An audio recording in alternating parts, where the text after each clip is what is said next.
Gali daw. So yan, Suzuki Jimny. So yan, kulang siya ng presyo, no? Kanina nasa may 40 pa siya, PSI. So nirelease ko na kasi yung problema ay hose ng ISI daw. Ayan, no? Yan, nag-leak yung hose niya. Okay, kaso yung mga hose ng Suzuki, no, so hindi na natin kailangan mag-cut dito ng pirol, no, kasi yung groove niya ay pangit, no.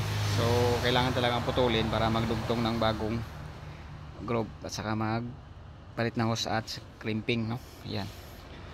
Okay, so mga quick repair lang ito guys, kasi good naman yung mga evaporator nito.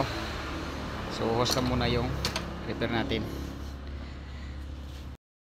Ay, so may preo na guys, no. Ayan, malamig na siya. So ito yung pinalitan natin, no. Ayan. Okay, so yung ano nyo, so may play siya, no, may play siya. Minsan maraming sobrang vibration.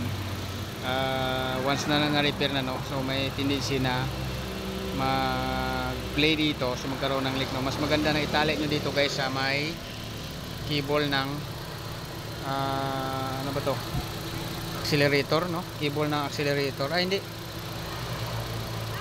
sa clutch na cable ng clutch, no. So naka-tie dito, no. Lagyan siya natin ng strap para hindi siya mag vibrate. Yan. Okay, so yung ano natin medyo cut, no, para mabilis tayo, para direct to the point yung ating repair. Ayan, at least kahit 2%, 1%, no, may share tayo sa inyo na problema ng aircon. Okay, so yun lang guys, thank you.